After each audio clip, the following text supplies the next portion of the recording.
Hello നമസ്കാരം. എല്ലാവർക്കും ജാഷി വയനാട് സ്റ്റോറീസിലേക്ക് ഹൃദയപൂർവ്വം സ്വാഗതം. കേൾക്കൂ കേട്ടുകൊണ്ടേയിരിക്കൂ. ഞാനും നിങ്ങളും നമ്മുടെ കഥകളും അല്ലേ. നമ്മളിപ്പോൾ കേട്ടുകൊണ്ടിരിക്കുന്നത് കാണാത്ത തീരങ്ങൾ എന്ന നോവലിൻ്റെ 10ാമത്തെ അധ്യായമാണ്. എല്ലാവർക്കും ഒരിക്കൽ കൂടി നോവലിലേക്ക് സ്വാഗതം. അല്ലിമയുടെ കാര്യമായിരിക്കും അല്ലേ? അതെ, അന്ന് സ്ഥിതി വേറൊന്നായിരുന്നു. ഇപ്പോൾ അതല്ലല്ലോ അവസ്ഥ. സന്ദീപും അല്ലിമയും തമ്മിൽ സ്നേഹത്തിലാണെന്ന് കേൾക്കുന്നു. എല്ലാവർക്കും താല്പര്യമാണെങ്കിൽ നമുക്ക് അധികം വൈകാതെ ഇതങ്ങ് നടത്താം. താല്പര്യമില്ലെന്നുണ്ടെങ്കിൽ സന്ദീപിന് വേറെ നല്ല ആലോചനകൾ വരുന്നുണ്ട്, അത് നടത്താമല്ലോ. സുധാകരൻ നായർ പറഞ്ഞതിന് ശേഷം മറുവശത്തും നിശബ്ദതയായി. സുധാകരൻ നായർ തൊണ്ട ചിനക്കി. അപ്പോൾ മറുവശത്തു നിന്നും മറുപടി വന്നു. ഞങ്ങൾക്ക് താല്പര്യമില്ല എന്നതാണ് സത്യം. കാരണം ഒരു ബ്രൈറ്റ് ഫ്യൂച്ചറുള്ള കുട്ടിയാണ് അല്ലി. അവൾക്കൊരു എയിമുണ്ടായിരുന്നു, അവിടെ എത്താനുള്ള കഴിവും ഉണ്ടായിരുന്നു. അതൊക്കെ സ്പോയിൽ ചെയ്യും പ്രേമവും കല്യാണവും. ഞങ്ങൾക്കതിൽ ദുഃഖമുണ്ട്. ശരി, നമുക്ക് ഈ വിഷയം അവസാനിപ്പിക്കാം. ഞാൻ എൻ്റെയും ലക്ഷ്മിയുടെയും അഭിപ്രായമാണ് പറഞ്ഞത്. പക്ഷേ ഡിസിഷൻ എടുക്കേണ്ട ഞങ്ങളല്ല, അല്ലിമയാണ്. അവൾക്കതിനുള്ള സ്വാതന്ത്ര്യം ഞങ്ങൾ അനുവദിച്ചിട്ടുണ്ട്. രാജഗോപാല ഭേദഗതി അവതരിപ്പിച്ചു. സുധാകരൻ നായർ പിന്നെയും കാതോർത്തു നിന്നു. അധ്യായം 15. ജയദേവൻ നമ്പർ കൃത്യമായ ഒരു മറുപടിക്ക് വേണ്ടി മകൻ്റെ മുഖത്തേക്ക് നോക്കിക്കൊണ്ട് ക്ഷമയോടെ ഇരുന്നു. അച്ഛാ, എനിക്ക് അല്ലിമയോട് സംസാരിച്ചിട്ട് എന്തെങ്കിലും പറയാൻ പറ്റൂ, സന്ദീപ് പറഞ്ഞു. അങ്ങനെ എന്തെങ്കിലും പറഞ്ഞാൽ പോരാ. ഒന്നുകിൽ ഇത് കണ്ടിന്യൂ ചെയ്യണം, അല്ലെങ്കിൽ അവസാനിപ്പിക്കണം. അല്ലിമയാണ് അവസാന വാക്ക് പറയേണ്ടത്. അവളുടെ വീട്ടുകാരല്ലേ താല്പര്യമില്ലായ്മ പറഞ്ഞത്. നമ്മുടെ ഭാഗത്തല്ലല്ലോ പ്രോബ്ലം. നമ്മുടെ ഭാഗത്തും പ്രോബ്ലം ഉണ്ട്. ആ പെൺകുട്ടിയുടെ വീട്ടുകാർ അവരുടെ അനിഷ്ടം വെളിപ്പെടുത്താൻ ഒരു മടിയും കാണിച്ചില്ല. ഞങ്ങൾക്കുമുണ്ട് അനിഷ്ടം. അങ്ങനെ താല്പര്യമില്ലാത്ത ഒരു അച്ഛൻ്റെയും അമ്മയുടെയും മകളെ ഞങ്ങളുടെ മകൻ കല്യാണം കഴിക്കുന്നതിൽ ഞങ്ങൾക്ക് താല്പര്യമില്ല. അങ്ങനെ പറയല്ല അച്ഛാ. അവർക്കൊരു ന്യായം പറയാനുണ്ട്. അവരുടെ മകളുടെ ബ്രൈറ്റ് ഫ്യൂച്ചർ ഈ മാരേജ് നിമിത്തം കുഴപ്പത്തിലായി പോകുമെന്ന്.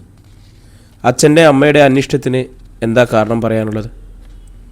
അവൾക്ക് അങ്ങനെ ഒരു വലിയ ഭാവി ഉണ്ടെങ്കിൽ നീയായിട്ടത് നശിപ്പിക്കരുത്. അതൊന്നാമത്തെ കാര്യം.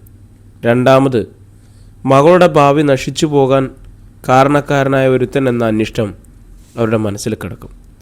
കല്യാണം കഴിഞ്ഞും പരസ്പരം കാണണ്ടേ? നിനക്ക് അവരുടെ വീട്ടിൽ നിന്ന് ഒരു നേരമെങ്കിലും ഭക്ഷണം കഴിക്കേണ്ടി വരില്ലേ? ഞങ്ങളുടെ മകനോട് അനിഷ്ടമുള്ളവർ ആ നിലയിലല്ലേ ഞങ്ങൾക്കും അവരെ കാണാൻ പറ്റൂ? ജയദേവൻ നമ്പ്യാർ പറഞ്ഞു. നമ്മൾ അവരുടെ വീട്ടിൽ താമസിക്കാനൊന്നും പോകുന്നില്ലല്ലോ. അവരുടെ ചെലവിലല്ല നമ്മൾ ജീവിക്കുന്നത്. സന്ദീപിൻ്റെ വാക്കുകളിൽ പിന്മാറാനുള്ള ഒരു സൂചനയും ഇല്ലായിരുന്നു. അവർക്ക് എതിർപ്പുണ്ടെങ്കിലും നീ അവളെ കല്യാണം കഴിക്കും. ജയദേവൻ നമ്പ്യാർ നെറ്റി ചുളിച്ച് മകനെ സൂക്ഷിച്ചു നോക്കി. എതിർപ്പല്ല അച്ഛാ, അത് ഒരന്വേഷണം. അല്ലിമയ്ക്ക് ഇത് മതിയെന്നുണ്ടെങ്കിൽ അവർ കല്യാണത്തിന് സമ്മതിക്കും. അതവർ സുധാകരൻ അങ്കിളിനോട് സൂചിപ്പിച്ചല്ലോ. അവരെക്കൊണ്ട് മനസ്സിലാ മനസ്സോടെ സമ്മതിപ്പിക്കണോ എന്നാണ് എൻ്റെ ചോദ്യം. അവിടുത്തെ കാര്യം അല്ലിമ നോക്കിക്കോളൂ അച്ഛാ. അത് അവളുടെ പ്രശ്നമാണ്. എനിക്കെൻ്റെ അച്ഛൻ്റെയും അമ്മയുടെയും കൂടപ്പുറപ്പുകളുടെയും താല്പര്യം മാത്രം നോക്കിയാൽ മതി. അവളുടെ അച്ഛനും അമ്മയ്ക്കും സമ്മതമാണോ, കൊച്ചച്ഛന് സമ്മതമാണോ, അമ്മാവന് സമ്മതമാണോ എന്നൊന്നും നോക്കേണ്ട ആവശ്യമില്ലല്ലോ. സന്ദീപ് തൻ്റെ നിലപാടിൽ ഉറച്ചു നിന്നു. ഞങ്ങളുടെ താല്പര്യക്കേട് ഞങ്ങൾ പറഞ്ഞല്ലോടാ. അച്ഛൻ പറഞ്ഞില്ലേ ഇഷ്ടപ്പെട്ടില്ലെന്ന്. അതുവരെ മിണ്ടാതെ കേട്ടുനിന്ന രാജശ്രീ ഇടപെട്ടു. അതൊക്കെ അച്ഛൻ വാദത്തിന് വേണ്ടി പറഞ്ഞതാമേ.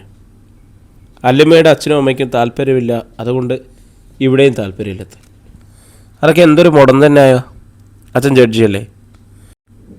ഓക്കെ, നീ ഇത്രയ്ക്ക് ഉറപ്പിച്ചാണെങ്കിൽ ഇനി ചെയ്യേണ്ടത് രണ്ട് വീട്ടുകാരും തമ്മിൽ കല്യാണം ആലോചിച്ചിട്ട് നടത്തുക എന്നതാണ്. അച്ഛാ, അവളുടെ ഫൈനൽ എക്സാം കഴിയണം. ആയിക്കോട്ടെ, അതിന് മുമ്പുള്ള കാര്യങ്ങൾ ചെയ്തു വെക്കാമല്ലോ. ഇനിയും മാസങ്ങളുണ്ട്, സന്ദീപ് ഓർമ്മിപ്പിച്ചു. ആദ്യം സംഗതി നടക്കോ ഇല്ലയോ എന്ന് ഉറപ്പിച്ച് വെക്കുക.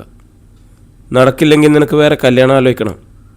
4-5 മാസം കഴിഞ്ഞ് ചെല്ലുമ്പോൾ അവരുടെ മനസ്സ് മാറിയെങ്കിലോ? എൻഗേജ്മെൻറ്റ് വരെ നടത്തി വെച്ചാൽ പിന്നെ കല്യാണം അല്പം താമസിച്ചാലും കുഴപ്പമില്ല. സന്ദീപിന് ഒഴിവൊന്നും പറയാനില്ലായിരുന്നു. നീ സുധാകരനെ വിളിച്ചു വരാം. ഏത് ദിവസമാണ് നമ്മൾ പെണ്ണിൻ്റെ വീട്ടിലേക്ക് ചെല്ലേണ്ടതെന്ന്. അവർക്ക് സൗകര്യമുള്ള ഒരു ഡേറ്റ് പറയട്ടെ. ജയദേവൻ നമ്പ്യാർ ഭാര്യയെ പറഞ്ഞേൽപ്പിച്ചു. രാജശ്രീ അന്ന് തന്നെ സുധാകരനെ വിളിച്ച് ഫോണിൽ വിവരങ്ങൾ ധരിപ്പിച്ചു. ആ പെണ്ണിൻ്റെ വീട്ടുകാരെ വിളിച്ച് നമ്മൾക്ക് എന്നാണ് ചെല്ലേണ്ടതെന്ന് ചോദിക്കുക. ഞാൻ വിചാരിച്ചു അവർക്ക് തൃപ്തിയില്ലാത്തത് കൊണ്ട് നമ്മളിത് വേണ്ടെന്ന് വെക്കുന്നു. അവനും അവൾക്കും ഇഷ്ടമാണെങ്കിൽ പിന്നെ എതിർക്കാൻ ഒരു കാരണം വേണ്ടേ സുധാകരൻ? കണ്ണുമടച്ച് എതിർക്കുന്നത് ന്യായമല്ലല്ലോ. ഇഷ്ടമില്ലെന്ന് പറഞ്ഞിട്ടും വീണ്ടും ഇക്കാര്യം സംസാരിച്ചുകൊണ്ട് ചെല്ലുന്നതിൽ നമുക്കൊത്തിരി ക്ഷീണമുണ്ട് ചേച്ചി. നാണക്കേട് എൻ്റെ മോനാണല്ലോ. അവനല്ലേ ആദ്യം പ്രപ്പോസൽ ആദ്യം അവരുടെ മുന്നിൽ വെച്ചത്. അവനത് നാണക്കേടായിട്ട് തോന്നിയില്ലെങ്കിൽ നമ്മളത് കണക്കിലെടുക്കണ്ട. സുധാകരൻ അവരെ നേരിൽ കണ്ട് സംസാരിക്കണം. തൊട്ടടുത്തല്ല അവരുടെ വില്ല. നേരിട്ട് ചോദിക്കുമ്പോൾ അവർക്കൊരു ഉത്തരം പറയാതെ ഒഴിഞ്ഞു മാറാൻ പറ്റില്ല. സുധാകരൻ നായർ ആ ദൗത്യം ഏറ്റെടുത്തു. ഇത്തവണ കിഷോറിനെയും കൂട്ടിയാണ് അയാൾ അല്ലിമയുടെ വീട്ടിലേക്ക് പോയത്. അതിന് തൊട്ടു മുമ്പ് സുധാകരൻ നായർ രാജഗോപാലിനെ ഫോണിൽ വിളിച്ച് നേരിട്ട് കാണുന്നതിൽ അസൗകര്യമുണ്ടോ എന്ന് തിരക്കിയിരുന്നു. സുധാകരൻ നായരും കിഷോറും വന്നപ്പോൾ രാജഗോപാലിനും ശ്രീലക്ഷ്മിക്കും കാര്യം പിടികിട്ടി. അനിഷ്ടം പ്രകടിപ്പിക്കുന്നത് അപമര്യാദയാണെന്ന് അറിയാവുന്നതിനാൽ സൗഹാർദ്ദത്തോടെ സ്വീകരിച്ച് ഹാളിൽ സെറ്റിയിൽ ഇരുന്നുകൊണ്ട് സുധാകരൻ നായർ പറഞ്ഞു, മുമ്പ് ഞാനും വൈഫും കൂടി ഇവിടെ വന്ന് ഒരു കാര്യം പറഞ്ഞത് ഓർമ്മയുണ്ടല്ലോ. അതേ കാര്യത്തിന് വേണ്ടിയാണ് വീണ്ടും വന്നിരിക്കുന്നത്. അത് മനസ്സിലായി. രാജഗോപാൽ നീരസമൊന്നുമില്ലാതെ പറഞ്ഞു. ഒരിക്കലും നിങ്ങൾ നിരസിച്ച ഒരു കല്യാണാലോചനയായിട്ട് വീണ്ടും വരാൻ ഞങ്ങൾക്ക് ബുദ്ധിമുട്ടുണ്ടായിരുന്നു. പ്രത്യേകിച്ച് താങ്കൾക്കിതിൽ താല്പര്യമില്ല എന്ന് തുറന്നു പറഞ്ഞതിന് ശേഷം. പക്ഷേ സന്ദീപിൻ്റെ വീട്ടുകാർക്ക് രണ്ടിലൊന്നും അറിയണം. നടക്കോ ഇല്ലേ? ഇതിലേതാണെങ്കിലും ഞങ്ങൾക്കൊരു വിരോധമില്ല. ഞാൻ കരുതിയത് നിങ്ങൾ വരില്ലെന്നാ. വന്നത് വിഷയമാക്കണ്ട. താങ്കൾക്ക് കാര്യം തുറന്നു പറയാം. പക്ഷേ അതുകൊണ്ട് പ്രശ്നം തീരുമെന്ന് വിചാരിക്കരുത്. സന്ദീപോ അല്ലിമയിന് പിന്മാറുമെന്ന് തോന്നില്ല. ഇത് വേണ്ട എന്നൊരു കടുത്ത തീരുമാനമൊന്നും ഞങ്ങൾക്കില്ല. കാര്യങ്ങളെല്ലാം പറഞ്ഞു കഴിഞ്ഞതാണല്ലോ. അല്ലിമയ്ക്ക് പിന്മാറാൻ വയ്യാന്നുണ്ടെങ്കിൽ നമുക്ക് മുന്നോട്ട് പോകാം. ഇപ്പോൾ തന്നെ അല്ലിയെ വിളിച്ച് ചോദിച്ച് ഒരു മറുപടി കിട്ടിയാൽ ഞങ്ങൾക്ക് സമാധാനം. പിന്നെ 2 കാര്യങ്ങൾ കൂടി ഇതോടൊപ്പം പറയാനുണ്ട്. ഒന്ന്, ഒരു വർഷത്തിനകമെങ്കിലും വിവാഹം നടത്തണം. 2, കല്യാണം ഉറപ്പിച്ച് എൻഗേജ് നടത്തി വെക്കണം. അത്രയൊക്കെ ധൃതി പിടിക്കണോ? പറഞ്ഞല്ലോ, കല്യാണം കുറേ കഴിഞ്ഞിട്ടായാലും മതി. ബാക്കി ചടങ്ങുകളൊക്കെ നടന്നോട്ടെ. ഞാൻ അവളെ വിളിക്കാം. രാജഗോപാൽ എഴുന്നേറ്റു. സംഭാഷണങ്ങൾക്ക് കാതോർത്ത് ലോബിയിൽ നിൽപ്പുണ്ടായിരുന്നു അല്ലിമ. താഴെ പറഞ്ഞതെല്ലാം നീ കേട്ടുവല്ലോ അല്ലേ? രാജഗോപാൽ മകളോട് ചോദിച്ചു. ചിലതൊക്കെ കേട്ടു. അല്ലിമ അപേക്ഷാഭാവത്തിൽ അച്ഛനെ നോക്കി. അച്ഛൻ എന്നോട് ദേഷ്യം തോന്നുന്നുണ്ടാവും അല്ലേ? ദേഷ്യം തോന്നേണ്ടതാണ്. പക്ഷെ അവരുടെ ഭാഗത്ത് തെറ്റൊന്നുമില്ല. നീ ആദ്യം പറഞ്ഞ നോയിൽ തന്നെ ഉറച്ചു നിൽക്കായിരുന്നു. അച്ഛൻ ഞാൻ റിജക്റ്റ് ചെയ്തല്ലേ? പിന്നെ എങ്ങനെയൊക്കെയോ ചുറ്റിത്തിരിഞ്ഞ് എൻ്റെ മുമ്പിൽ തന്നെ വന്നു. ഞാനിങ്ങനെ വിചാരിക്കുകയാണ്, ഇതുകൊണ്ട് വേറെ എന്തെങ്കിലും ഉദ്ദേശം ഉണ്ടാകും. അല്ലെങ്കിൽ ഇങ്ങനെ വരുമോ? അതൊക്കെ മനസ്സ് കണ്ടുപിടിക്കുന്ന ഓരോ ന്യായങ്ങളാണ്. നമ്മൾ ആരെയെല്ലാം അപരിചിതമായിട്ട് കണ്ടുമുട്ടുന്നു. ഒന്ന് ശ്രദ്ധിക്കേണ്ട ആളാണെങ്കിൽ പോലും നമ്മളതങ്ങ് വിട്ടുകളയും. അങ്ങനെ നോക്കുമ്പോൾ വിട്ടുകളഞ്ഞവരുടെ എണ്ണം 100 കണക്കിന് വരും. ഇതും അതുപോലെ വിട്ടുകളഞ്ഞാൽ മതിയായിരുന്നു. പക്ഷെ എങ്ങനെയോ എൻ്റെ മനസ്സിൽ കയറിപ്പോയി. അവിടെ ഇരുന്ന് പെരുകി. ഇനിയിപ്പോൾ ഒഴിപ്പിക്കണമെങ്കിൽ ബാക്കി പറയാതെ അസാധ്യമാണെന്ന മട്ടിൽ അവൾ തലയാട്ടി. അറിയാം മോളെ, ക്യാൻസർ പോലെ ഇത് മരുന്നില്ല. ക്യാൻസറിന് കീമോ പോലെ ഇതിനൊരു പ്രയോഗമുണ്ട്, ബ്രെയിൻ വാഷിംഗ്. അപ്പോഴും അവൾ നിഷേധാർത്ഥത്തിൽ തലയാട്ടി. ഇപ്പോൾ നിൻ്റെ മുന്നിൽ 2 വഴികളുണ്ട്. ഒന്ന്, നീ ആശിച്ചതുപോലെ IAS IPS IFS റാങ്കിലേക്ക് നടന്നു കയറുക. അല്ലെങ്കിൽ ഇഷ്ടപ്പെട്ട ആളെ വിവാഹം കഴിച്ച് വീട്ടമ്മയായിട്ട് ജീവിക്കുക. ഇതിലേത് വേണമെന്ന് നിശ്ചയിക്കാൻ നിനക്ക് ആവശ്യത്തിലധികം സമയം കിട്ടിക്കഴിഞ്ഞു. ഏതാ വേണ്ടത്? അല്ലിമ പതറിപ്പോയി. 2-ലൊന്ന് തിരഞ്ഞെടുക്കാനുള്ള അവസാന നിമിഷം ഇത്ര വേഗം എത്തിച്ചേരുമെന്ന് അവൾ സങ്കല്പിച്ചിരുന്നത് കൂടിയില്ല. 5 മിനിറ്റേ ഉള്ളൂ സമയം. അവരവിടെ വെയിറ്റ് ചെയ്യുക. നീ മറുപടി പറയാൻ വൈകുന്നത് അവർക്ക് ടെൻഷൻ ഉണ്ടാക്കും. ഈ ഒരു അവസരത്തിന് വേണ്ടി അവരൊന്നുകൂടി വരുത്തുന്നത് മോശമായിരിക്കും. അച്ഛന് എന്നോടൊന്നും പറയാനില്ലേ? നിന്നോട് പറയാനുള്ളതെല്ലാം ഞാനും നിൻ്റെ അമ്മയും പലതവണയായി പറഞ്ഞു കഴിഞ്ഞു. ചിന്തിക്കാനും പ്രവർത്തിക്കാനും പ്രാപ്തിയുള്ളവളാണ് നീ. ഞങ്ങൾ ആരുമില്ലെങ്കിലും നീ തന്നെത്താൻ ജീവിക്കാൻ കഴിവുള്ളവളാണെന്ന് എനിക്കറിയാം. അത്രയ്ക്ക് ബുദ്ധിയും ധൈര്യവും അറിവും നിനക്കുണ്ട്. അതുകൊണ്ട് അന്തിമ തീരുമാനം നിൻ്റേതായിക്കോട്ടെ. ബുദ്ധി പറയുന്നത് സ്വീകരിക്കുന്നു, ഹൃദയം പറയുന്നത് അനുസരിക്കുന്നു. അച്ഛാ, എനിക്ക് അല്ലിമ പറയാനൊന്നും മടിച്ചു. പിന്നെ പെട്ടെന്ന് പറഞ്ഞു തീർത്തു. എനിക്ക് സന്ദീപേട്ടനെ വിട്ടുകളഞ്ഞിട്ട് ഒരു സ്ഥാനമാനങ്ങളും വേണ്ട. ഉറപ്പിച്ചല്ലോ? ഒരു വാക്ക് പറഞ്ഞാൽ പിന്നെ മാറ്റരുത്. അച്ഛൻ എന്നോട് ക്ഷമിക്കണം. അല്ലിമയുടെ കണ്ണിൽ വെള്ളം വന്നു നിറഞ്ഞു. അനുസരണ കേട്ടില്ല. എൻ്റെ മനസാക്ഷി സമ്മതിക്കാഞ്ഞിട്ട. സന്ദീപേട്ടനെ വിട്ടുപോയാൽ ഞാൻ ഒരിക്കലും ഒരിടത്തും എത്തില്ല. രാജഗോപാൽ ആദ്യം വിശ്വാസം വരാതെ തലയാട്ടി. പിന്നെ വിശ്വാസം വന്ന പോലെയും അയാൾ പോകാനായി തിരിഞ്ഞു. അച്ഛാ, അല്ലിമയുടെ വിളിയൊച്ച ഇടറി. രാജഗോപാൽ മുഖം തിരിച്ചു നോക്കി. എന്നോടൊരു വാക്ക് പറ. ക്ഷമിച്ചെന്ന്. അതിന് സമയമുണ്ടല്ലോ ഇനിയും. അവരവിടെ വെയിറ്റ് ചെയ്യുക. ഞാൻ ആദ്യം അവരോട് സംസാരിക്കട്ടെ. രാജഗോപാൽ കോണിപ്പടി ഇറങ്ങി സുധാകരൻ നായരും കിഷോറും ഹാളിൽ കാത്തിരിക്കുന്നത് കാണാമായിരുന്നു. ശ്രീലക്ഷ്മി അവരുടെ സമീപത്തില്ല. ചായ എടുത്തൊന്ന് നോക്കട്ടെ, രാജഗോപാൽ പറഞ്ഞു.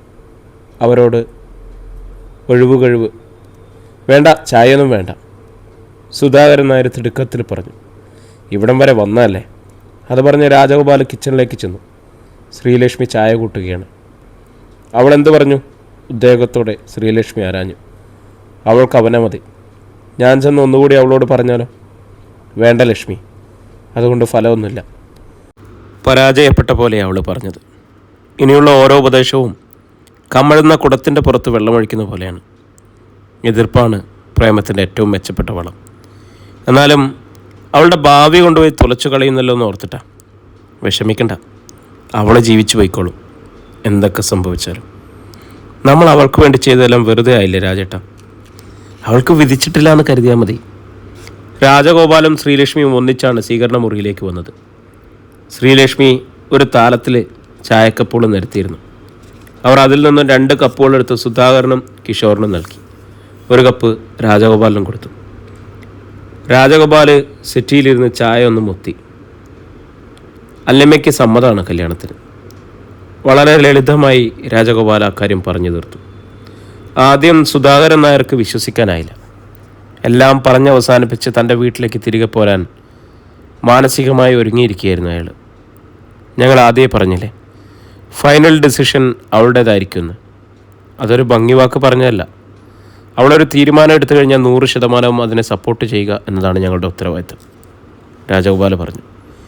എനിക്ക് സന്ദീപിൻ്റെ വീട്ടുകാരോട് ധൈര്യമായി പറയാമല്ലോ അല്ലേ? പറഞ്ഞോളൂ. അവർക്ക് എപ്പോൾ വേണമെങ്കിലും ഇവിടെ വരാം. കല്യാണം ഉറപ്പിക്കാം, മറ്റു കാര്യങ്ങൾ സംസാരിക്കാം. വേണമെങ്കിൽ കല്യാണ തീയതി പോലും നിശ്ചയിക്കാം. കല്യാണം നടത്താൻ അവളുടെ എക്സാം കഴിയുന്നത് വരെ വെയിറ്റ് ചെയ്യണമെന്ന് മാത്രം. Thank you very much. ഒരാളോട് ഒരു സന്തോഷ വാർത്ത അറിയിക്കുന്നതിൻ്റെ ഒരു ത്രില്ലുണ്ടല്ലോ. സന്ദീപിനെ വിളിച്ച് ആദ്യം പറയണം. ചായ കുടിച്ചിട്ടേ പോകാവൂ, അത് തണുത്തുപോകും. രാജഗോപാൽ ചായക്കപ്പോഴുടെ നേർക്ക് കൈ ചൂണ്ടി. ചായ കുടിച്ച് പരസ്പരം കൈ കൊടുത്ത് സന്തുഷ്ടരായിട്ടാണ് സുധാകരൻ നായരും കിഷോറും അവിടെ നിന്നും മടങ്ങിയത്. റോഡിൽ ഇറങ്ങിയപ്പോൾ തന്നെ സുധാകരൻ നായർ ഫോണെടുത്ത് രാജശ്രീയെ വിളിച്ച് പുതിയ സന്തോഷ വർത്താനം അറിയിച്ചു. അപ്പോൾ തന്നെ കിഷോർ സന്ദീപിനെയും ഫോണിൽ വിളിച്ചു. സന്തു ഏട്ടാ, എക്സ്പെഡിഷൻസ് സക്സസ്. നീ എന്താ വല്ല പര്യവേഷണത്തിനും പോയിരുന്നോ? പര്യവേഷണമല്ല, സാഹസിക പര്യടനം. അല്ലമ്മയുടെ വീട്ടിലേക്ക്. എന്നിട്ട് പറ. അതല്ലേ പറഞ്ഞത്, സക്സസ് ആണെന്ന്. അച്ഛൻ അങ്ങോട്ട് വിളിച്ചോണ്ടിരിക്കുക. താങ്ക് യുടാ. അവരെതിർപ്പൊന്നും പ്രകടിപ്പിച്ചില്ലേ? ഇല്ല, അവർക്ക് നമ്മളോട് വിരോധമൊന്നുമില്ലല്ലോ. അല്ലിയുടെ പഠിപ്പിന് എന്തെങ്കിലും കുഴപ്പം വരുമോ എന്നുള്ള സംശയമല്ലേ? നീ വിശദമായിട്ട് പറ. കിഷോർ അവിടെ ചെന്നത് മുതൽ കാര്യങ്ങൾ സന്ദീപിനെ ധരിപ്പിച്ചു. അല്ലിയുടെ അച്ഛനും അമ്മയും ഒടുവിൽ അല്ലിയുടെ ഇഷ്ടത്തിന് തന്നെ വിട്ടുകൊടുത്തു. അവൾ എന്തു പറഞ്ഞു? നമ്മുടെ മുമ്പിൽ വെച്ചല്ലോ ചോദ്യം ഉത്തരം, അതുകൊണ്ട് ഊഹിക്കാനല്ലേ പറ്റൂ. അപ്പോൾ എല്ലാം നിൻ്റെ ഊഹമാണ്. അല്ലെന്ന് അല്ലിമയോട് സംസാരിച്ചിട്ട് തിരിച്ചു വന്ന് രാജഗോപാൽ അങ്കിൾ പറഞ്ഞു, ബാക്കി കാര്യങ്ങൾ ആലോചിക്കാമെന്ന്. എന്ന് വെച്ചാൽ എൻഗേജ്മെൻറ്റ് വരെ. ഇപ്പം മനസ്സിലായില്ലേ അല്ലി എന്ത് മറുപടിയാണ് പറഞ്ഞതെന്ന്? എനിക്കറിയായിരുന്നടാ അവൾക്കെന്നെ ഇനി ഒരിക്കൽ കൂടി തള്ളിക്കളയാൻ പറ്റില്ലെന്ന്. അല്ലെങ്കിൽ പിന്നെ അവൾ എനിക്ക് തന്ന സ്നേഹത്തിന് എന്നോട് പറഞ്ഞ വാക്കുകൾക്ക് എന്താ അർത്ഥമുള്ളത്? ഇനി വല്ലതും പറയണമെങ്കിൽ ഫോണിൽ അല്ലിയെ വിളിച്ച് സംസാരിക്കും. നീ ഇങ്ങനെ അല്ലി അല്ലി എന്ന് വിളിച്ച് നിസാരാക്കണ്ട കേട്ടോ. ചേച്ചിന്ന് വിളിക്കേണ്ടവനാണ് നീ. ആ ഓർമ്മയാണ്. ഇതൊക്കെ പണ്ടുള്ളവർ പറയുന്നത് പാലം കടന്നു കഴിഞ്ഞപ്പോൾ ഒന്നുമില്ല വെച്ചു. കിഷോർ കോള് കട്ട് ചെയ്ത് കളഞ്ഞു. സന്ദീപ് ഫോൺ കവളത്തൊഴിഞ്ഞുകൊണ്ട് നിമിഷങ്ങളോളം അങ്ങനെ തന്നെ ഇരുന്നു. പിന്നെ ഫോണിലേക്ക് നോക്കി. എല്ലാ പാരവശ്യങ്ങളും അവസാനിച്ചതായി അവന് തോന്നി. ഇതുവരെ ഒരു പറക്കം പാച്ചിലായിരുന്നു. കാണാമറയത്തുള്ള ഒന്നിനെ തേടിക്കൊണ്ട് ഉഴറുകയായിരുന്നു. ഒരു നിമിഷം പോലും സമാധാനം ഉണ്ടായിരുന്നില്ല. ഇപ്പോൾ പെട്ടെന്ന് എല്ലാം ശാന്തമായിരിക്കുന്നു. അതിഭയങ്കരമായ കുത്തൊഴുക്കിലൂടെ പോയിക്കൊണ്ടിരുന്ന തൻ്റെ തോണി സ്വച്ഛന്ത സുന്ദരമായ ജലാശയത്തിൽ എത്തിച്ചേർന്നു കഴിഞ്ഞു. ഇനി മെല്ലെ തുഴഞ്ഞാൽ മതി. സന്ദീപ് അല്ലിമയുമായി നടത്തിയ വാട്സപ്പ് വീഡിയോ കോളുകളുടെയും സ്ക്രീൻഷോട്ടുകളും സെർച്ച് ചെയ്ത് നോക്കി. വിവിധ ഭാവങ്ങളിൽ അല്ലിമയുടെ മുഖം. ചിരി, ചെറുപുഞ്ചിരി, ഗൗരവം, പ്രണയലാസ്യം, ഗൗരവം, ചമ്മൽ, നാണം, കാതരമായ നോട്ടങ്ങൾ, മിഴികളിലൂറിയ പ്രേമാനന്ദം, കളിയാക്കൽ, അതിശയം, തമാശ എല്ലാം ഓരോരോ ഷോട്ടുകളിൽ അവൻ കണ്ടു. അവൻ അവളുടെ DP എൻലാർജ് ചെയ്ത് നോക്കി. മന്ദഹസിക്കുന്ന ഈ സുന്ദരി ഇനി തൻ്റേതാണ്. വാസ്തവത്തിലെല്ലാം വളരെ അത്ഭുതകരമാണെന്ന് പിന്നീട് ചിന്തിച്ചപ്പോൾ അവന് ബോധ്യപ്പെട്ടു. ഒരു ചടങ്ങിൽ വെച്ച് ആകസ്മികമായി അതിസുന്ദരിയായ ഒരു യുവതിയെ കാണുന്നു. അവളെ തനിക്ക് സ്വന്തമാക്കാൻ കഴിഞ്ഞിരുന്നെങ്കിൽ എന്ന് ആഗ്രഹിച്ചു പോകുന്നു. ഇത്രയും സർവ്വസാധാരണമാണ്. ആർക്കും തോന്നാം. ചിലപ്പോൾ കിഷോറിന് പോലും തോന്നിയിട്ടുണ്ടാവാം. അതിനു മുമ്പ് അനേകം യുവാക്കൾ അവളെ സ്വന്തമാക്കാൻ മനസ്സുകൊണ്ട് ആഗ്രഹിച്ചിട്ടുണ്ടാവാം. അതിലൊരുത്തൻ മാത്രമായിരുന്നു താൻ. അഗണ്യ കോടിയിൽപ്പെട്ടവൻ, നിസാരൻ. പക്ഷെ തൻ്റെ ഒരു ചെറിയ കരുനീക്കം നടത്താൻ ധൈര്യം കാട്ടി. ഒരു പ്രപ്പോസൽ മുന്നോട്ട് വെച്ച് 100-ൽ 1 ചാൻസ് പോലും ഇല്ലാത്ത ഒരു കണ്ണുകെട്ടിക്കളിയായിരുന്നു അത്. അന്തൻ ആനയെ ചോദിച്ച പോലെ നിഷ്പ്രയാസം അവൾ ആ ആപ്ലിക്കേഷൻ ചുരുട്ടിക്കുട്ടി ചവറ്റുകൊട്ടയിലെറിഞ്ഞു. പക്ഷേ മാസങ്ങൾ കഴിഞ്ഞിട്ടും അവൻ പ്രതീക്ഷ കൈവിടുന്നില്ലെന്ന് കണ്ട് പ്രപഞ്ചത്തിൻ്റെ പ്രോഗ്രാം ഡിസൈനർ ഇവരെ കൂട്ടി യോജിപ്പിച്ചിട്ട് തന്നെ ബാക്കി കാര്യമെന്ന് നിശ്ചയിച്ചു. അങ്ങനെയാണ് ആ പ്രളയകാലത്ത് കളമശ്ശേരിയിലെ ഒരു സ്കൂൾ കെട്ടിടത്തിൻ്റെ മുറ്റത്ത് വെച്ച് വീണ്ടും തങ്ങളെ കണ്ടുമുട്ടാൻ രംഗമൊരുക്കിയത്. അല്ലെങ്കിൽ ഇങ്ങനെ 1000-ൽ-1 തനിക്ക് അവളെ എങ്ങനെ ലഭിക്കും? വിദൂര സാധ്യത പോലുമില്ല. സന്ദീപ് വീണ്ടും അവളുടെ ചിത്രങ്ങളിലേക്ക് നോക്കി. സ്വകാര്യമായി മന്ത്രിച്ചു.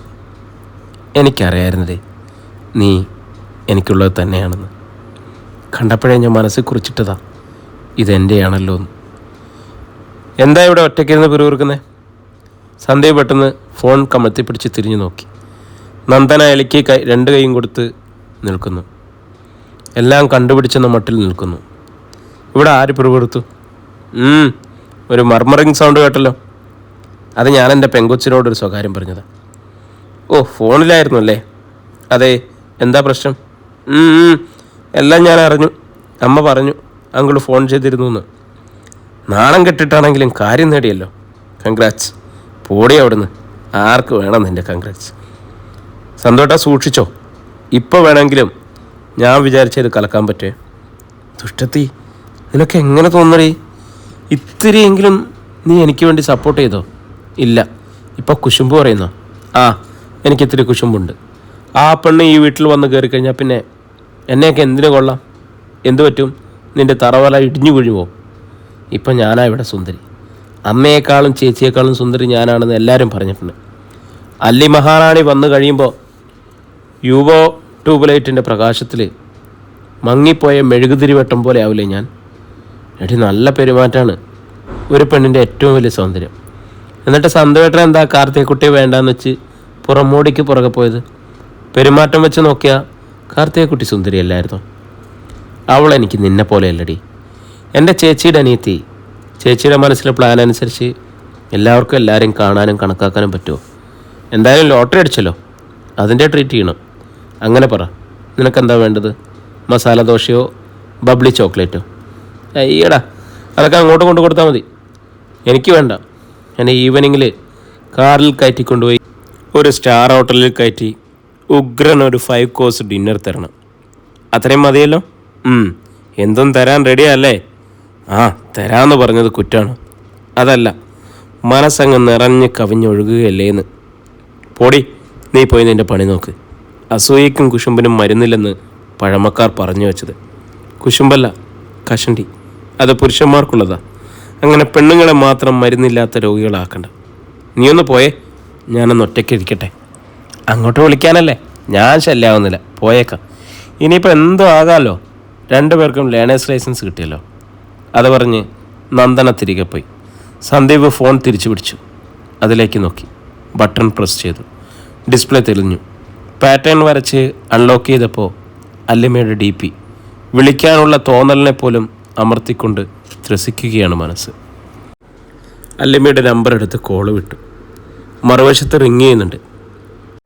തന്നെപ്പോലെ തന്നെ ആനന്ദാനുഭൂതികളിലായിരിക്കും അല്ലിമയുമെന്ന് അവൻ വിചാരിച്ചു. ആദ്യം എന്താണ് അവളോട് പറയേണ്ടത്? നന്ദി പറയുകയാണ് വേണ്ടത്. മറുവശത്ത് ഫോൺ എടുത്തു. പക്ഷേ ശബ്ദമില്ല. മിണ്ടാതെ നിൽക്കുന്നത് പോലെ തോന്നി. ഹലോ, സന്ദീപ് വിളിച്ചു. പെട്ടെന്നൊരു വിങ്ങിക്കരച്ചിൽ കാതിൽ വന്നലച്ചു. അധ്യായം 16. ഇങ്ങനെ ഏങ്ങിക്കരയാനും മാത്രം എന്ത് സംഭവിച്ചുവെന്ന് അന്തം വിട്ട് നിൽക്കുകയാണ് സന്ദീപ്. പല ചിന്തകളും മനസ്സിൽ വന്നുപോയി. സന്തോഷം കൊണ്ടുള്ള കരച്ചിലാണോ? അല്ല, അത് ഇത്ര സമയം നീണ്ടുപോകില്ല. പെൺകുട്ടികൾക്ക് കരയാൻ പുരുഷൻ ഊഹിക്കാൻ പോലും കഴിയാത്ത കാരണങ്ങളുണ്ടാവും. ചിരിക്കേണ്ട സമയത്ത് പോലും അവർ കരയാറുണ്ട്. കരച്ചിലിൻ്റെ അലകൾ അടങ്ങുവോളം സന്ദീപ് കാത്തുനിന്നു. പിന്നെ വിളിച്ചു. അലി, എന്താ പറ്റിയേ? ഞാൻ പിന്നെ വിളിക്കാം. കോള് കട്ടായി. സന്ദീപ് അസ്വസ്ഥനായി. ഫോണും കയ്യിൽ പിടിച്ച് മുറിയിൽ കൂടി നടന്നു. 10-12 മിനിറ്റ് കഴിഞ്ഞപ്പോൾ സന്ദീപിൻ്റെ ഫോണിലേക്ക് റിങ് വന്നു. നോക്കാതെ തന്നെ അല്ലിമയാണെന്ന് അവന് തീർച്ചയുണ്ടായിരുന്നു. അല്ലിമയുടെ കോൾ വരുമ്പോഴെല്ലാം അങ്ങനെയാണ്. പ്രത്യേക റിംഗ് ടൂണൊന്നും കൊടുത്തിട്ടില്ലെങ്കിലും ഫോൺ റിങ് ചെയ്യുമ്പോൾ അറിയാം അല്ലിമയാണ് വിളിക്കുന്നതെന്ന്. ചെന്ന് ഫോൺ എടുത്ത് നോക്കുമ്പോൾ അത് ശരിയായിരിക്കും. ഹലോ അല്ലി, സന്തോട്ടാ. നീ എന്തിനാ കരഞ്ഞത്? എനിക്ക് കരയണം തോന്നി. വേറെ ആരുടെ അടുത്ത് ഞാൻ കരയും? സംഗതി എന്താന്ന് പറ. സന്തോട്ടിന് എന്തു തോന്നി? എനിക്കൊന്നും മനസ്സിലായില്ല. ഞാൻ പലതും ആലോചിച്ച് നോക്കി. എൻ്റെ ഭാഗത്തെന്തെങ്കിലും? സന്ദീപ് സംശയത്തോടെ നിന്നു. സന്തോട്ടൻ്റെ ഭാഗത്തുനിന്ന് കുന്തം. എൻ്റെ സന്തോട്ടാ, കുറച്ച് കഷ്ടമുണ്ട് കേട്ടോ. ഒന്നും അറിയാത്ത പോലെയാണ് ചില നേരത്ത്. സന്ദീപിന് ടെൻഷനായി. താനെന്തെങ്കിലും മറിഞ്ഞിരിക്കേണ്ടത് അറിയാതെ പോയോ? ഇനി അവിടെ ഇരുന്ന് ആലോചിക്കാം. ആരും ഒന്നും വിളിച്ചു പറഞ്ഞില്ലേ അങ്ങോട്ട്? അല്ലമ്മയുടെ ചോദ്യം. കിച്ചു വിളിച്ചു പറഞ്ഞു. എന്തു പറഞ്ഞു? അല്ലിയുടെ വീട്ടിൽ അങ്കിളുവത്ത് പോയിരുന്നെന്നും പ്രപ്പോസലിൻ്റെ കാര്യം സംസാരിച്ചെന്നും. എന്നിട്ട് അല്ലിയുടെ അച്ഛൻ ഫൈനൽ ഡിസിഷൻ അല്ലിക്ക് വിട്ടു എന്നാണ് പറഞ്ഞത്. എൻ്റെ ഫൈനൽ ഡിസിഷൻ എന്തായിരുന്നെന്ന് പറഞ്ഞില്ലേ? പറഞ്ഞു, കല്യാണം നടത്താൻ സമ്മതമാണെന്ന്. എന്നിട്ടെന്താ? അപ്പം തന്നെ അവൻ എന്നെ വിളിച്ചു പറഞ്ഞു. എൻ്റെ സന്തോട്ട, ഇതിനെ ഇത്ര നിസ്സാരമായിട്ടാണോ കാണുന്നത്? ഞാനിവിടെ ഒരു ജീവൻ മരണ പോരാട്ടം നടത്തിയിട്ട് നിൽക്കുക. ഞാൻ അനുഭവിച്ച ടെൻഷൻ എന്താണെന്ന് സന്തോഷത്തിനറിയാം. അച്ഛൻ വന്ന് എന്നോട് ചോദിച്ചു, നീ പഠിക്കുന്നോ കല്യാണം കഴിക്കുന്നോ എന്ന്. യെസ് ഓർ നോ, രണ്ടിലൊന്ന് പറഞ്ഞേ പറ്റൂ. 5 മിനിറ്റാണ് തന്നിരിക്കുന്ന സമയം. ഈശ്വരാ, ഞാൻ എന്തെല്ലാം ആലോചിച്ചെന്നറിയോ? ആ 5 മിനിറ്റ് കൊണ്ട് അതൊന്നും ഒരിക്കലും ആർക്കും മനസ്സിലാവില്ല. എനിക്ക് മനസ്സിലാകുമല്ലേ? എന്നിട്ടാണോ എന്തിനാ കരഞ്ഞതെന്നൊക്കെ ചോദിച്ചേ? ആ ചോദ്യം എപ്പോഴും ഉണ്ട്. എന്തിനാ കരഞ്ഞത്? പറയാതെ മനസ്സിലായില്ലെങ്കിൽ പറഞ്ഞാലും മനസ്സിലാവില്ല. സോറി, ഞാൻ അത്ര വലിയ ടെൻഷൻ അനുഭവിക്കാത്തത് കൊണ്ടായിരിക്കും. ഒരു ടെൻഷനും ഉണ്ടായിരുന്നില്ലേ? എന്തിന്? അങ്കിളിനെ ഇങ്ങോട്ട് പറഞ്ഞയച്ചില്ലേ ചോദിക്കാൻ. അപ്പം ഞാൻ എന്ത് മറുപടി പറയുമെന്ന് ഓർത്ത്. എനിക്കറിയാമല്ലോ എന്തായിരിക്കും. ഇനി ഒരിക്കലും അല്ലി എന്നെ കൈവിട്ട് കളയില്ലെന്ന്. അതെന്താ അത്ര ഉറപ്പ്? ഒരു തവണ എന്നെ നിഷ്കരുണം തള്ളിപ്പറഞ്ഞതല്ലേ? നമ്മളെ പിന്നെയും സ്നേഹിച്ചു, എന്നിട്ട് വീണ്ടും എന്നെ ഉപേക്ഷിക്കാമെന്ന് വെച്ചാൽ അങ്ങനെ ഒരു ക്രൂരത ഒരിക്കലും അല്ലിക്ക് കാണിക്കാൻ കഴിയില്ലെന്ന് എനിക്ക് തീർച്ചയുണ്ടായിരുന്നു. ആ വിശ്വാസം എന്നും അങ്ങനെ തന്നെ ഇരിക്കട്ടെ. എൻ്റെ സങ്കടം അതൊന്നുമല്ല സന്തോട്ട. ഞാനിവിടെ പലർക്കും റോൾ മോഡലായിരുന്നു. വിശാഖിനോടും വിന്ധാരയോടും ഒക്കെ അച്ഛനെയും അമ്മയും എപ്പോഴും ഗുണദോഷിക്കും. അല്ലിമയെ കണ്ടുപിടിക്കുക, നിങ്ങളുടെ ചേച്ചിയല്ലേ അവള്, നിങ്ങളുടെ സ്വഭാവം എന്താ ഇങ്ങനെയായിപ്പോയതെന്നൊക്കെ. അതിനിപ്പോൾ എന്ത് സംഭവിച്ചു? ഞാൻ കുറേ ഉയരത്തിൽ നിന്ന് കമ്മന്നടിച്ച് നിലത്തേക്ക് വീണു. എൻ്റെ എല്ലാ ക്വാളിറ്റീസും ആരോ എടുത്തു കളഞ്ഞ പോലെ തോന്നാം. ഇപ്പം ഞാൻ വെറും ഒരു പെണ്ണ. എൻ്റെ ധൈര്യവും ആത്മവിശ്വാസവും എല്ലാം പോയി. കല്യാണം കഴിക്കാൻ മാത്രം കൊള്ളാം. അതല്ലേ എനിക്കും വേണ്ടത്. സന്ദീപ് ചെറുചിരി അടക്കി ശബ്ദം തെറ്റി. ചിരിക്കുവാണോ? അല്പം ദേഷ്യത്തിലാണ് ചോദ്യം. ഞാൻ എൻ്റെ കാര്യം പറഞ്ഞതാ. കുറേ ഉയരത്തിൽ നിൽക്കുന്ന പെണ്ണാണെങ്കിൽ ഞാൻ എപ്പോഴും മുകളിലോട്ട് നോക്കണ്ടേ? നിലത്തിറങ്ങി നടക്കുന്നവളാണെങ്കിൽ എനിക്ക് കയ്യെ പിടിച്ചുകൊണ്ട് നടക്കാം. അതല്ലേ സൗകര്യം? കളിയാക്കല്ലേ സന്തോട്ടാ. അച്ഛൻ്റെയും അമ്മയുടെ മുമ്പിൽ ഞാൻ ചെറുതായിപ്പോയി. അവർക്ക് എന്നെപ്പറ്റി കുറേ എക്സ്പെക്റ്റേഷൻസ് ഉണ്ടായിരുന്നതാ. അവരുടെ അഭിമാനമായിരുന്നു ഞാൻ. എല്ലാം പോയില്ലേ? അച്ഛൻ എന്തെങ്കിലും പറഞ്ഞോ? ഒന്നും പറഞ്ഞില്ല. എൻ്റെ ചെകിട്ട് തൊരയണം തരേണ്ടതാ, നീ പിന്നെ എന്തിനാടി IAS കാര്യമാവുമെന്ന് പറഞ്ഞ് ഞെളിഞ്ഞ് നടന്നതെന്ന് ചോദിച്ചുകൊണ്ട്. അങ്ങനെ പറഞ്ഞായിരുന്നു എല്ലാവരോടും? സന്ദീപ് വിസ്മയത്തിൽ ചോദിച്ചു. എൻ്റെ അംബീഷൻ എന്താണെന്ന് ചോദിക്കുമ്പോൾ നമ്മൾ പറയും സിവിൽ സർവീസ് എഴുതിയെടുക്കണം, പറ്റുമെങ്കിൽ കേരളത്തിൽ തന്നെ ഒരു ഡിസ്ട്രിക്ട് ചാർജ് എടുത്ത് കളക്ടറേറ്റ് വരണം എന്നൊക്കെ. പഠിക്കാൻ പറ്റിയ തലയായിരുന്നതുകൊണ്ട് അച്ഛനും അമ്മയ്ക്കും വലിയ പ്രതീക്ഷയായിരുന്നു. ഏജ് ഓവറായിട്ടൊന്നുമില്ലല്ലോ, കല്യാണം കഴിയട്ടെ, നമുക്ക് ട്രൈ ചെയ്യാം. ഓ, ഇനി അതൊക്കെ ഇനി ഒരു വഴിക്കാം. കോൺഫിഡൻസ് ഉണ്ടായാൽ മതി, നടക്കും. 2 ബോയ് ഫ്രണ്ടിനെ ഒരേ സമയത്ത് കൊണ്ടുനടക്കാൻ പറ്റുമോ? 2 പേരോ? സന്ദീപ് അത്ഭുതത്തിൽ ചോദിച്ചു. നമുക്കൊരു വലിയ ലക്ഷ്യമുണ്ടെങ്കിൽ നമ്മളതിനെ മനസ്സ് കൊടുത്ത് പ്രണയിക്കണം, എന്നാലേ അത് സഫലീകരിക്കാൻ പറ്റൂ. അതെൻ്റെ പ്രണയമായിരുന്നു. അപ്പോഴാണ് സന്തോഷം ഇടയ്ക്ക് കയറി വന്നത്. അപ്പോൾ ഞാനാണ് പ്രശ്നക്കാരൻ. അതെ, എന്താ സംശയം? ഏയ്, ഒരു സംശയമില്ല. അച്ഛനെയും അമ്മയും ഫേസ് ചെയ്യാനാണ് ഇനി ബുദ്ധിമുട്ട്. അവർ കുറേ വഴക്ക് പറഞ്ഞാലും വേണ്ടില്ലായിരുന്നു. നിൻ്റെ ഇഷ്ടം അതാണെങ്കിൽ അത് തന്നെ നടക്കട്ടെ എന്ന മട്ടില്ല 2 പേരും. അവർ സമ്മതിച്ചല്ലോ, അതിന് താങ്ക്സ് പറയുക. കടുംപിടുത്തക്കാരായ പാരൻസ് ആണെങ്കിൽ സമ്മതിക്കുമോ? അവരുടെ മുൻപിൽ ഞാൻ ആദ്യമായിട്ട് തോറ്റുപോയി സന്തോട്ടാ. ഇനി എന്നെക്കുറിച്ച് അവർക്ക് വലിയ പ്രതീക്ഷയൊന്നുമില്ല. അതെല്ലാം താൽക്കാലികം മാത്രമല്ലേ? ഇതോടെ അല്ലിയുടെ ഫ്യൂച്ചർ നശിക്കാൻ പോവുകയാണോ?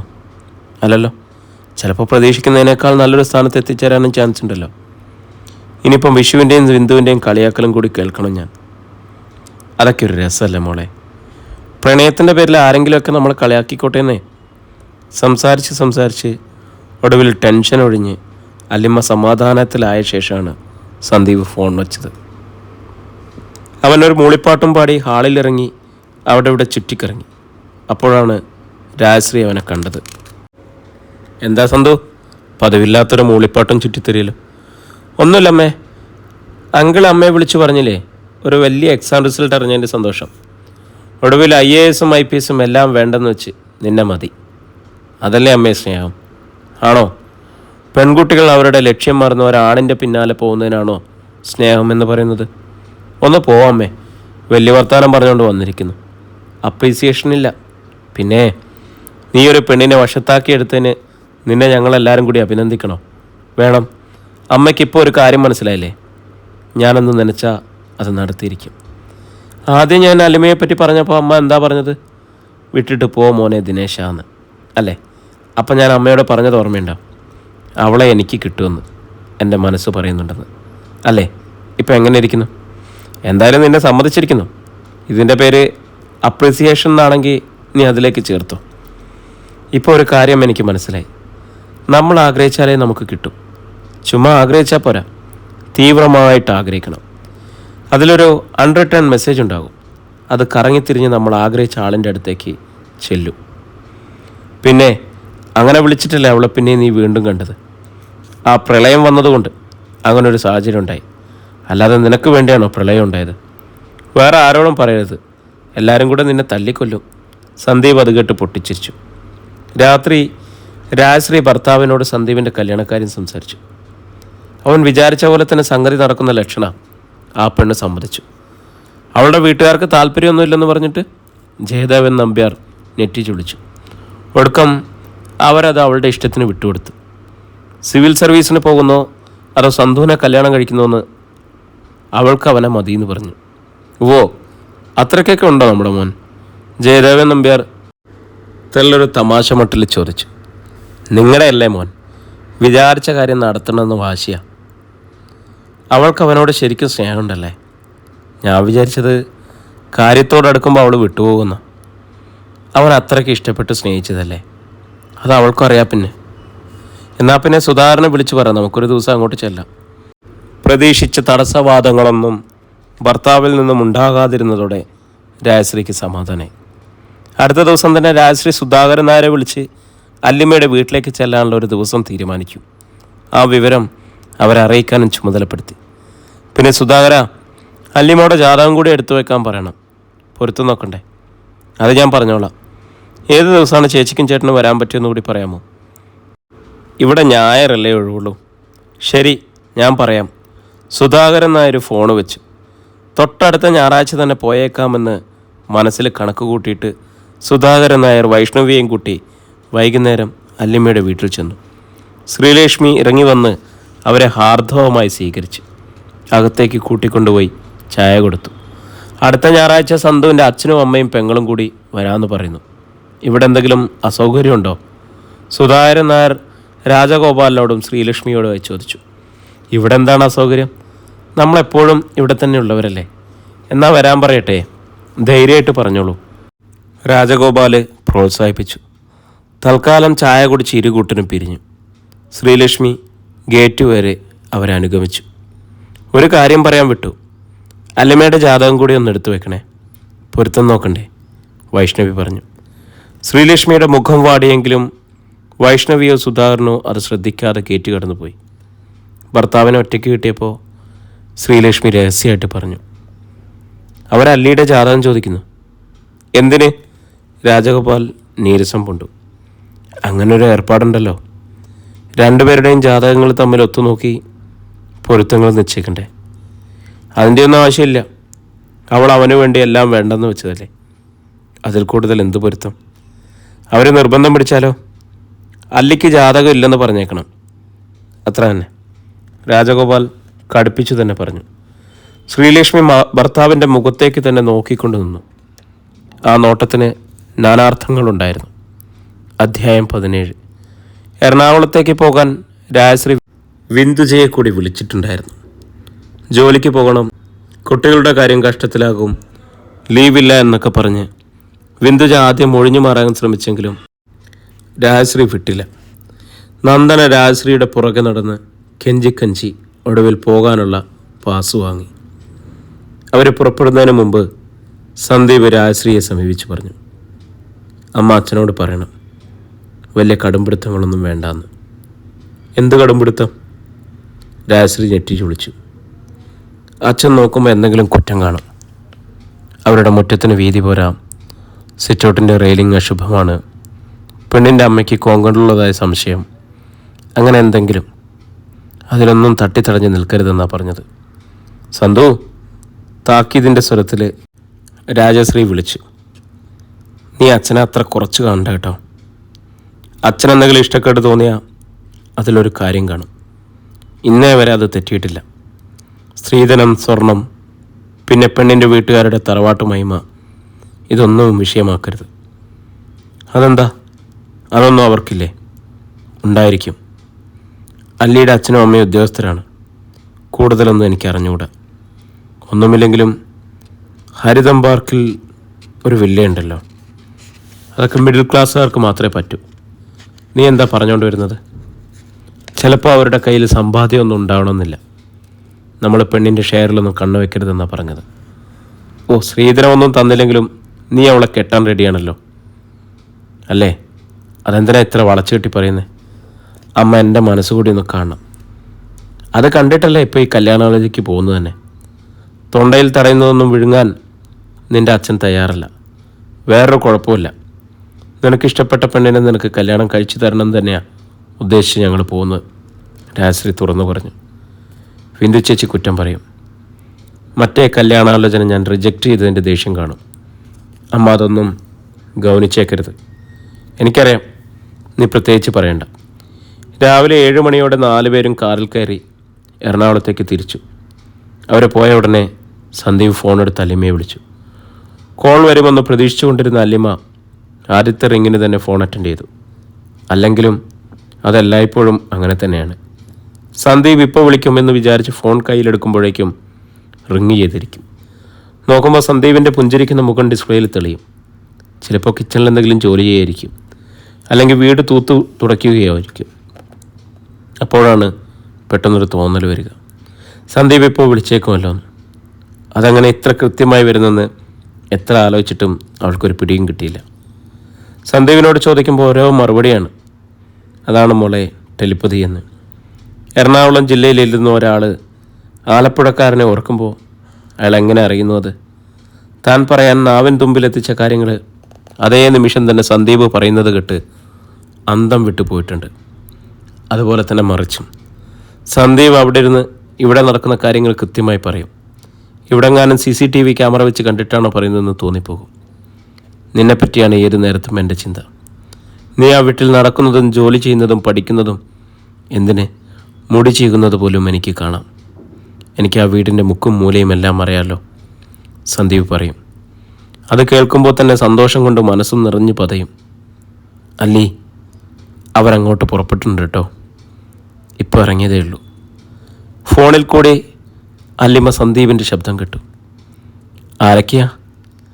അച്ഛൻ, അമ്മ, ചേച്ചി, നന്ദന എനിക്കറിയാം, ഞാൻ കണ്ടിട്ടുണ്ടല്ലോ. എല്ലാം നന്നായിട്ട് വരണേന്ന് പ്രാർത്ഥിക്കണേ. സന്ദീപേട്ടന് എന്തെങ്കിലും സംശയമുണ്ടോ? സംശയമൊന്നുമില്ല. അച്ഛൻ്റെ കാര്യത്തിൽ അല്പം ടെൻഷനുണ്ട്.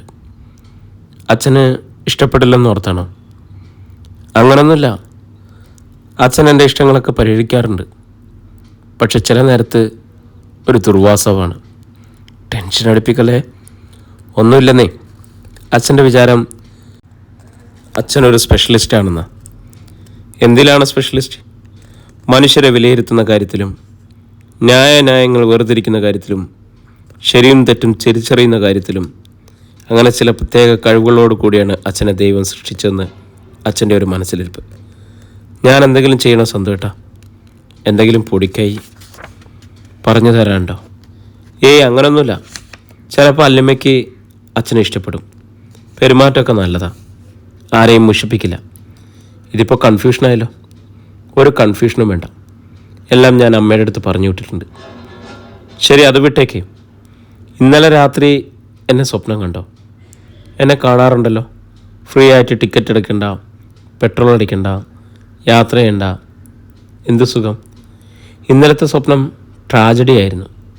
അയ്യോ, അതെന്താണ്? നമ്മൾ ഒരുമിച്ച് പുഴക്കരയിൽ നിൽക്കുമ്പോൾ വലിയൊരു കാറ്റും മഴയും വന്നു. പുഴയിൽ വെള്ളം കലങ്ങി മറഞ്ഞു. നമ്മൾ എങ്ങോട്ടേക്കോ ഓടി.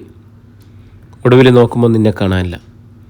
ഞാൻ ഉറക്കെ വിളിച്ചുകൊണ്ട് നടക്കുകയാണ്. നീ എവിടെ പോയെന്നറിയില്ല. പക്ഷേ കഷ്ടം. എന്നിട്ടെന്തായി? ഉറക്കമാണെന്ന് പോയില്ലേ? അപ്പോഴൊരു സമാധാനമായത്. നമുക്കിഷ്ടമുള്ളതുപോലെ സ്വപ്നം കാണാനുള്ള ഒരു സംവിധാനം വേണ്ടതായിരുന്നു അല്ലേ? ഉറങ്ങാൻ കിടക്കുമ്പോൾ നമ്മുടെ മനസ്സിൽ പ്ലാൻ ചെയ്ത് വെക്കുക, ഉറങ്ങുമ്പോൾ അത് തന്നെ കാണുക. എന്ത് രസമായിരിക്കുമല്ലേ? അല്ലമ്മ ചിരിച്ചുകൊണ്ട് പറഞ്ഞു. വാട്സപ്പിലോ ഞാൻ വീഡിയോ കോൾ വിളിക്കാം, കണ്ടുകൊണ്ട് പറയാലോ. അയ്യോ, ഇവിടെ ഇപ്പോൾ പറ്റില്ല കേട്ടോ. അച്ഛനും അമ്മയും വിന്താരും വിശാഖും ഒക്കെ തേരാപ്പാര നടക്കുകയാണ്. റൂമിൽ കയറി വാതിലടക്കി. ഈ രാവിലെയോ? അത് ഇവിടെ ഗസ്റ്റ് വരാനുള്ളപ്പോൾ എന്തെല്ലാം ചെയ്യാണ്ട്. അപ്പോൾ അതും നടക്കില്ല. വേണമെങ്കിൽ ജസ്റ്റ് ഒന്ന് കാണാം, മതി, അത്രയെങ്കിലും ആവട്ടെ. അല്ലമ്മ കോള് കട്ട് ചെയ്ത് വാട്സപ്പ് എടുത്തു. അപ്പോഴേക്കും കോള് വന്നു. സന്ദീപ് ചിരിച്ചുകൊണ്ട് നിൽക്കുന്നു. അല്ലിമ്മ അവൻ്റെ മുഖത്തേക്ക് ആശ്ചര്യത്തോടെ നോക്കി നിന്നു. കാക്കനാടെത്തിയപ്പോൾ നന്ദന ഗോപികയെ വിളിച്ചു പറഞ്ഞിരുന്നാൽ വൈഷ്ണവിയും സുധാകരൻ നായരും കിഷോറും എല്ലാം സിറ്റൗട്ടിൽ തന്നെ നിൽപ്പുണ്ടായിരുന്നു.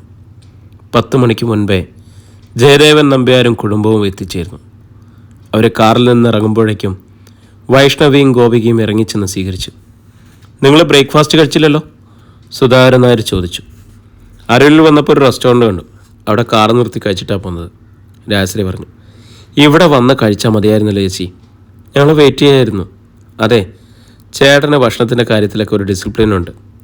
9 മണിക്കപ്പുറം ബ്രേക്ക്ഫാസ്റ്റ് ഇല്ല. അറിയാം, എന്നാലും ഒരു അരമണിക്കൂർ കൂടി വെയിറ്റ് ചെയ്താൽ മതിയല്ലോ. നിങ്ങൾ കഴിച്ചില്ലേ? രാജശ്രീ ചോദിച്ചു. ഞങ്ങൾ കൂട്ടിരിക്കാം, വാ. ജയദേവൻ നമ്പ്യാരും കുടുംബവും ഡൈനിങ് റൂമിലേക്ക് ചെന്നു. വൈഷ്ണവി എല്ലാവർക്കും ചായ നൽകി. ജയദേവൻ നമ്പ്യാർ അത് കഴിച്ചില്ല.